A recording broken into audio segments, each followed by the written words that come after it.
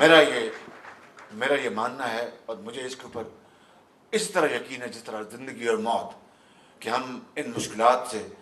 اللہ تعالیٰ کے فضل و کرم سے ضرور قوم نکل آئے گی، بشرطیہ کہ قوم اور اس سے بڑھ کر قوم کی جو لیڈرشپ. میں ایک گناہگار آدمی ہوں، ایک ایسا انسان ہوں کہ ہر وقت اگر سجدہ ریز رہوں اور اللہ تعالیٰ سے معافی کا خواستگار ہوں تو شاید مجھے کسی اور کام کے لیے فرصت نہ ملے. لیکن میں یہ آپ سے کہنا چاہتا ہوں انتہائی عاجزی کے ساتھ، انتہائی انکساری کے ساتھ، کہ اس دور میں بھی جبکہ ہر طرف تاریکی نے ڈیرے ڈال رکھے ہیں، بلکہ پنجے گاڑ رکھے ہیں، اس کے باوجود بھی میں انتہائی اعتماد کے ساتھ کہہ سکتا ہوں کہ یہ اگر کہوں کہ پنجاب کے اندر کرپشن کا 100% خاتمہ ہو گیا تو یہ جھوٹ ہے، یہ ممکن نہیں. دنیا کی بہترین جو سوسائٹی ہے، دنیا کی جو موسٹ سویلائز سوسائٹی ہے، چاہے اس کو آپ برطانیہ کا نام دیں یا سویڈن کا نام دیں یا جاپان کا نام دیں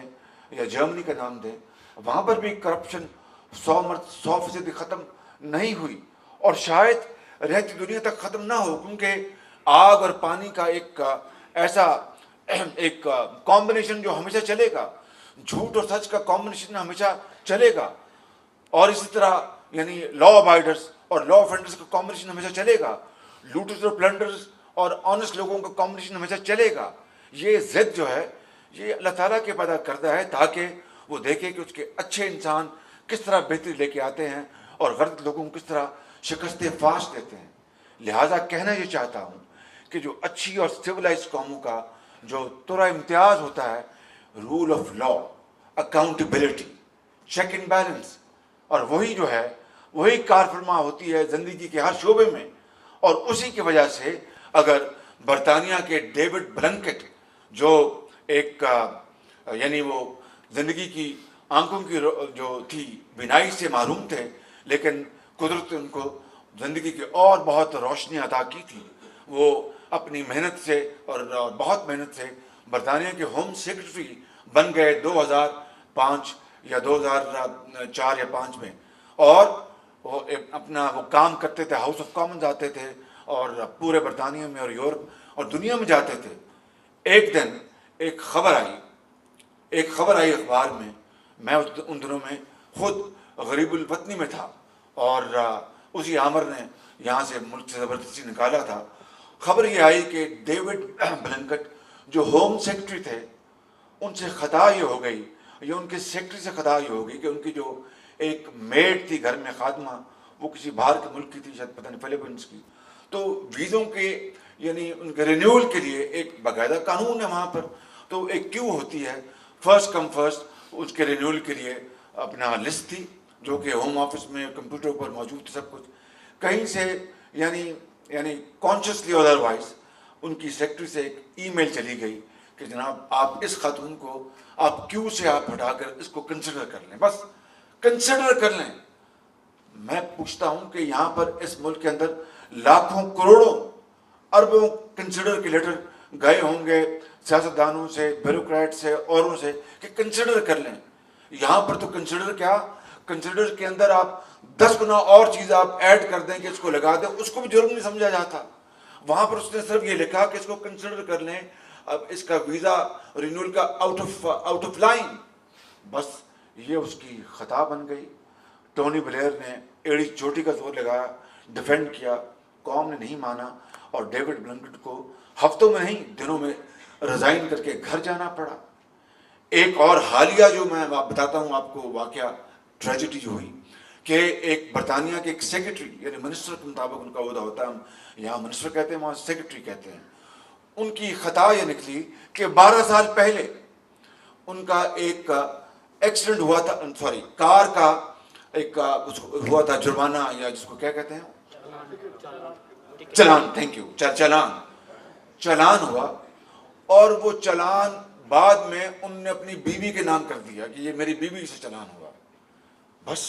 تاریخ کا دھارا دیکھے، تاریخ کا جبر دیکھے کہ وہ جو ہوتے ہیں جرنلسٹ، انویسٹیگیٹرز، انہوں نے پتہ لگا لیا کہ یہ تو اس نے 12 سال پہلے، تو جناب انہوں نے کہا کہ یہ جھوٹ بولا انہوں نے.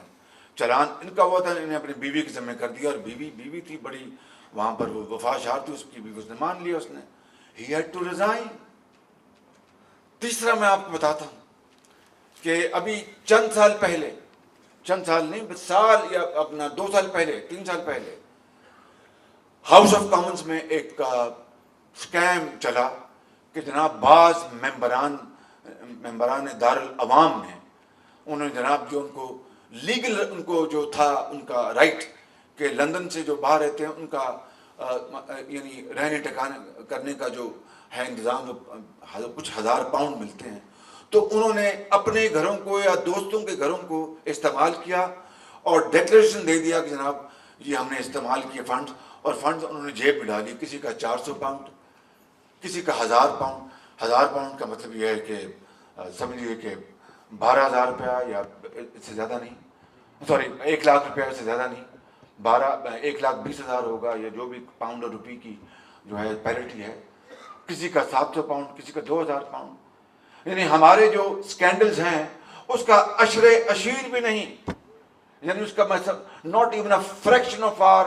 میں جینون فائنینشیل سکینڈلز کی بات کر رہا ہوں، اس کا عشر عشیر بھی نہیں، بلکہ کہیے کہ اس کی کیا کہتے ہیں کہ اس کی یعنی جو آپ بخشیش جو ہوتی ہے وہ بھی نہیں۔ ان کا جناب پورا اس کا اکاؤنٹیبلٹی ہوئی، کمیشن بنا، اور ان سب کو معافی مانگ کر جنہوں نے یہ 400 پاؤنڈ، 1000 پاؤنڈ، 1,500 پاؤنڈ کا ادھر ادھر کیا تھا، ان کو گھر استعفے دے کے گھر جانا پڑا۔ یہاں پر اربوں خربوں قوم کے کھائے جاتے ہیں، اور پھر کہتے ہیں کہ پاکستان تعلیم کے میدان میں ابھی تک بنگلہ دیش میں پیچھے چلا گیا۔ اربوں خربوں کھائے جاتے ہیں، اور پھر کہتے ہیں کہ اسپتالوں میں دوائیاں نہیں ملتی۔ اربوں خربوں لوٹے جاتے ہیں، اور پھر کہتے ہیں کہ صنعت کے لیے اور زراعت کے لیے پیسے نہیں، اور وہ سسک کر دم توڑ رہی ہے، اور ان کی چمنیوں سے دھواں نکلنا بند ہو گیا۔ اربوں خربوں کے ڈاکہ زدی ہوتی ہے، اور پھر شہر اور آپ کے دیہات اندھیرے کیوں نہیں ہوں گے؟ پھر یہ میری جو محترمہ جو بہن ہے یہاں پر آ کر کیوں نہیں سسکیوں کے ساتھ اپنی حالت زار بیان کرے گی؟ پھر کیوں نہیں یہ بچی جو پاکستان کے برف پوش علاقوں سے یہاں پر آ کے میڈیکل کالج میں پڑھ رہی ہے، وہ کیوں نہ یہ آپ کے سامنے یہ اپنا زندگی کے جو تلخ اوقات کی بات کرے گی؟ کہ ایک طرف اشرافیہ جو کہ ایکشن کالج اور گرامر سکولز اور پاکستان کے بہترین کالجز میں یہاں پر بھی اور باہر بھی وہ ان کے بچے اور بچیاں بشمول میرے تعلیم حاصل کریں، اعلیٰ ترین تعلیم حاصل کریں، اور وہ صرف مٹھی بھر لوگ ہوں، اور دوسری طرف 85 سے لے کر 90% ہمارے جو قوم کے جو والدین کے جو بچے اور بچیاں ہیں وہ گلیوں کی خاک چھانتے پھریں، اور انتہائی ذہین، انتہائی قابل، صرف اس لیے کہ ان کے پاس وسائل نہیں کہ ان ذہین بچوں کو وہ تعلیم دلوا سکیں، اور ایک طرف زندگی کی تمام نعمتیں جو ایک مٹھی بھر لوگوں کی چوکھٹ پر دن رات سلام کرتی ہو، اور ہر طرح کی نعمتیں ان کے اوپر ان کی بارش ہوتی رہی ہو۔ کیا یہ اقبال کا پاکستان ہے؟ کیا یہ قائد کا پاکستان ہے؟ پھر ہم گلہ کریں اوروں سے؟ کچھ خدا کا خوف ہمیں آنا چاہیے، کچھ ہمیں ذرا شرم آنی چاہیے، اپنے گریبانوں میں ہمیں جھانکنا چاہیے۔ میں سمجھتا ہوں کہ اس بدترین منصفانہ نظام نے پاکستان کی لٹیا ڈبونے میں کوئی کسر نہیں چھوڑی۔ اگر کسر باقی بچی ہے تو اللہ تعالیٰ کا خاص انعام اور کرم ہے، یا پھر اس ملک کے اندر بسنے والے بعض بزرگوں کی دعائیں ہیں، وگرنہ 25 سال پاکستان بننے کے بعد جسم کا آدھا حصہ اپنا کٹ جانا، کیا اس سے بڑا کوئی اور حادثہ ہو سکتا تھا؟ اور اس کے باوجود بھی آج ہم نے ہوش کے ناخن نہیں لیے۔ میں سمجھتا ہوں کہ یہ وہ تقریب ہے جس کے ذریعے پاکستان کے چاروں کونوں میں یہ پیغام اپنا ڈنکے کی چوٹ پر جانا ہوگا، اور بھیجنا ہوگا اس پیغام کو کہ اگر ہم نے اس بچے کچے پاکستان کو بچانا ہے تو اپنے احوال درست کرنے ہوں گے، اور غیروں کا کے اوپر جو الزام دھرتے ہیں، اور قانون کی جو حکمرانی کو اپنے پاؤں تلے رونتے ہیں، اور لوٹ مار کا بازار دن رات گرم کرتے ہیں، ان تمام بربادیوں کو خیر بات کہنا ہوگا، دفن کرنا ہوگا، بلکہ تب جا کر ہم اس منزل کی طرف پہلا قدم اٹھائیں گے جس منزل کو حاصل کرنے کے لیے 64 سال پہلے ہمارے بزرگوں نے خون کے دریا عبور کیے تھے اور لاکھوں لوگوں نے اپنا خون کا نذرانہ پیش کیا تھا، بہنوں کے آنچل پھٹے تھے، تب جا کر یہ پاکستان مارز وجود میں آیا تھا۔ اس بربادی کو دیکھنے کے لیے نہیں، اس ناانصافی کو دیکھنے کے لیے نہیں، اس لوٹ مار کو دیکھنے کے لیے نہیں، بلکہ پاکستان کو کاسا بلنکا سے لے کر کوالالمپور تک جھنڈا، سبز ہلالی جھنڈا بلند کرنے کے لیے، اور اگر پوری دنیا کو نہیں تو اسلامی ورلڈ کو اپنے ساتھ ملا کر لیڈر بننے کے لیے۔ کہاں گئی وہ لیڈری، کہاں گیا وہ جھنڈا؟ آج ہم اس طرح محکوم ہیں کہ دن رات کوڑے برستے ہیں، دن رات ڈرونز برستے ہیں۔ ابھی پارلیمنٹ کی قرارداد کا کفن میلا نہیں ہوتا کہ ڈرون برستا ہے، اور کوئی بولنے کا حق نہیں رکھتا، کوئی جرت نہیں کر سکتا۔ کیا یہ ہے وہ میں پوچھتا ہوں، چھوڑے اور اپنا لوگوں کو، ہندوستان کے اوپر کوئی ڈرون برسا کے دیکھے، کسی اور ملک کے اوپر کوئی ڈرون برسا کے دیکھے، پتہ چل جائے گا، چھڑی کا دودھ یاد آ جائے گا۔ لیکن ہم اس حد تک ہم بے ضمیرے ہو چکے، اس حد تک وہ کہتے ہیں کہ ہمارا جو احساس ضیاء جاتا رہا، قوم اور یا کوئی شخص انفرادی طور پر، اجتماعی طور پر زندگی کی رمق رہتی ہے جب تک کہ احساس ضیاء جو ہے وہ موجود ہو۔ اگر وہ سینس آف ریمورس ختم ہو جائے تو وہ پھر شخص بھی مردہ ہو جاتا ہے، وہ قوم بھی مردہ ہو جاتی ہے۔ میں اس لیے سمجھتا ہوں کہ آج ہمیں اس بات کا عہد کرنا ہوگا کہ اگر ہم نے پاکستان کو اس کا کھویا ہوا مقام دلوانا ہے، اور پاکستان کی جو عزت جو سارے بازار لٹ رہی ہے اس کا ہم نے تحفظ کرنا، اس کو بچانا ہے، تو پھر ہمیں اپنے پاؤں پہ کھڑا ہونا ہوگا، اور ہمیں وہ تمام جو طریقے جو ایک مہذب قوم کے ہوتے ہیں ان کو اپنانا ہوگا، اور جو یہ کیو ایج کے یہ جو لوٹ مار اور یہ پاکستان کی بربادی کا آج جو سامان ہم پورے ملک میں دیکھ رہے ہیں، اس کا خاتمہ کرنا ہوگا۔ صرف ایک طبقے کو نہیں، ایک آدمی کو نہیں۔ میں کسی کو کہہ رہا تھا کہ کیا 64 سال میں، اور یہ جو صورت گری میں آج دیکھ رہا ہوں، ہر دور میں کرپشن ہوئی، ہر دور میں ناانصافی ہوئی، ہر دور میں انصاف بکا، ہر دور میں تھانہ کلچر تبدیل نہ ہو، لیکن اس طرح کی 4 سالوں میں جو بدترین جو صورتحال ہے، کم سے کم بطور ایک اسٹوڈنٹ آف پولیٹیکل ہسٹری کے، اور بطور ایک سیاستدان کے، اور بطور ایک پاکستانی کے، میں نے یہ بدترین دور پہلے کبھی نہیں دیکھا۔ اور اس کو میں سمجھتا ہوں کہ بچنے کے لیے کسی ایک فرد کو یا ایک گروہ کو وہ یہ کام نہیں کر سکتا۔ اجتماعی قوت کو ہمیں بروکار لانا ہوگا، اجتماعی اذہانوں کو بروکار لانا ہوگا، اجتماعی صلاحیت کو بروکار لانا ہوگا، اور اس کے لیے ہمیں اجتماعی طور پر اس بات کا ایکا کرنا ہوگا۔ اگر یہ لوٹ مار کا بازار جو گرم ہے، سب خیبر سے لے کے کراچی تک وہ بالکل they are up in arms کہ یہ کیا ہو رہا ہے، اگر میجورٹی کی یہ اس کے پاس جو طاقت ہوتی اور قوت ہوتی اور قدرت ہوتی تو وہ گلا پکڑ لیتی جو اس ملک کے لٹیرے ہیں۔ لیکن کیا کیجئے کہ اس حمام میں سب ننگے ہیں، چاہے وہ سیاستدان ہیں، چاہے وہ بیوروکریٹس ہیں، چاہے وہ ججز ہیں، چاہے وہ جرنیل ہیں، چاہے وہ اشرافیہ ہے۔ یہ ہے کہ ایک اجتماعی جو ہماری جو بینک کرپسی ہے اس کے اوپر ہم سب شامل ہیں۔ لہٰذا جو یہ ایک ٹائم ٹیسٹڈ ایڈج ہے کہ it is never too late. آج بھی اگر ہم فیصلہ کر لیں، آج بھی اگر ہم یہ تہیہ کر لیں کہ ہم نے پاکستان کی تقدیر بدلنی ہے، ہم نے پاکستان کی حالت بدلنی ہے، it is difficult but not impossible. اور میرا یہ ایمان ہے کہ ہم مل کر آج بھی یہ معجزہ ہم یہ کریٹ کر سکتے ہیں۔ اس کے لیے شرط ہے تقریروں کی نہیں، شعروں کی نہیں، مرثیوں کی نہیں، عمل کرنے کی، محنت کی، امانت کی، دیانت کی اور قربانی کی۔ آج اگر اسلام آباد والے قربانی دیں، میں اس کو قربانی سمجھ لوں گا کہ لوٹا ہوا مال واپس لے آئیں، تو اس قوم کی حالت بدل جائے گی۔ 400 ارب روپے کا جو ویشیس سرکولر ڈیٹ ہے جس نے اس ملک کے اندر گھٹا تو اندھیرے پیدا کر دیے ہیں، وہ چھٹ جائیں گے 6 مہینے میں، شارٹ ٹرم میں چھٹ جائیں گے۔ شرط یہ ہے کہ وہ پیسہ واپس لایا جائے۔ بینکوں کے اندر جو ڈاکہ زنی ہوئی ہے اور پولیٹیکل بیسس پہ جو قرضے معاف کروائے گئے ہیں، ایک چونکہ یہ ایک بڑی ایک محترم یہاں پر محفل سجی ہے، تو قرضوں کے حوالے سے یہ مجھے بات پھر مجھے کہنی چاہیے، اور اجازت دیجیے کہ یہ خود نمائی نہیں، ایک جھوٹوں کا آئی جی آج کل پھر بہت جھوٹ بول رہا ہے دن رات۔ میں یہاں پر پھر اعلان کرتا ہوں ان کیمراز کے سامنے، جو کراچی، پشاور اور کوئٹہ اور لاہور تک اپنی جو شعائیں جو ہیں وہ لے کے جا رہے ہوں گے، اور اس محفل کو گواہ بنا کر کہتا ہوں کہ اگر میرے خلاف یا میرے شریف خاندان کے خلاف ایک دھیلے کا قرضہ معاف کروانے کی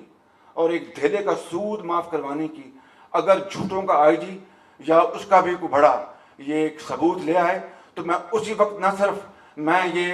یہ جو مجھے اللہ تعالیٰ نے اور آپ نے جو ذمہ داری دی ہے خادم پنجاب کی، میں اس سے نہ صرف فوراً مستعفی ہو جاؤں گا، عمر بھر کے لیے سزا کے طور پر سیاست چھوڑ دوں گا، بالکل میں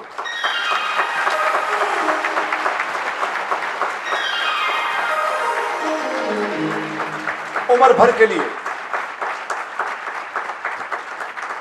جھوٹوں کو آئی جی کی بات کو تو میں کوئی پرواہ نہیں کرتا کہ وہ چونکہ وہ جھوٹوں کا آئی جی ہے۔ اور ایک آئی جی صاحب نے مجھے ایک دفعہ مجھ سے گلہ کیا، وہ اب آج آئی جی نہیں ہے، وہ ریٹائر ہو گئے، ویری آنریبل مین۔ انہوں نے مجھے کہا کہ چمن صاحب ہمیں آپ سے گلہ ہے۔ میں نے کہا وہ کیا گلہ آپ کا؟ انہوں نے کہا جی کہ آپ نے یہ لفظ استعمال کیا کہ جھوٹوں کا آئی جی آپ نے کہا۔ تو میں نے کہا میں نے آپ کو تو نہیں کہا، میں نے کسی اور کو کہا ہے کہ وہ کہتے نہیں، یہ وہ بات ہم سمجھتے ہیں، آپ نے جھوٹوں کا آئی جی کو کہا، یہ کیوں نہیں کہا کہ جھوٹوں کا چیف سیکرٹری؟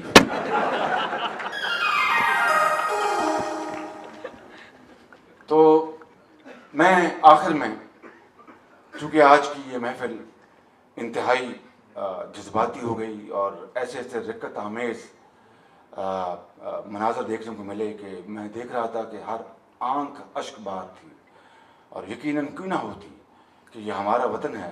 اور ہم ہی نے اپنے وطن کو اس تباہی کی دہانے لا کھڑا کیا اور ہم ہی نے اس کو ٹھیک کرنا ہے۔ تو وہ ٹھیک کس طرح ہوگا؟ بس وہ یہی اشعار میں جو دن رات دیوانوں کی طرح پڑھتا رہتا ہوں، اسی میں اس کا پیغام پنہا ہے، اور اسی میں وہ راز جو ہے وہ موجود ہے، اسی میں وے فارورڈ موجود ہے۔ اور میں نے ساری بات کر کے انہی اشعار کے اوپر میں اپنی بات ختم کروں گا کہ خوشبوؤں کا ایک نگر آباد ہونا چاہیے، خوشبوؤں کا ایک نگر آباد ہونا چاہیے، اس نظام زر کو برباد ہونا چاہیے، جہاں پر لوٹ مار ہے، جہاں پر غریب غریب تر ہو گیا، امیر امیر تر ہو گیا، جہاں پر ملک کی دولت کو بے دردی سے لوٹا جا رہا ہے۔ خوشبوؤں کا ایک نگر آباد ہونا چاہیے، اس نظام زر کو برباد ہونا چاہیے، ان اندھیروں میں بھی منزل تک پہنچ سکتے ہیں ہم، جگنوؤں کو راستہ تو یاد ہونا چاہیے، ان اندھیروں میں بھی منزل تک پہنچ سکتے ہیں ہم، جگنوؤں کو راستہ تو یاد ہونا چاہیے، خواہشوں کو خوبصورت شکل دینے کے لیے خواہشوں کی قید سے آزاد ہونا چاہیے، خواہشوں کو خوبصورت شکل دینے کے لیے خواہشوں کی قید سے آزاد ہونا چاہیے، اور ظلم بچے جن رہا ہے کوچہ و بازار میں، ظلم بچے جن رہا ہے کوچہ و بازار میں، عدل کو بھی صاحب اولاد ہونا چاہیے۔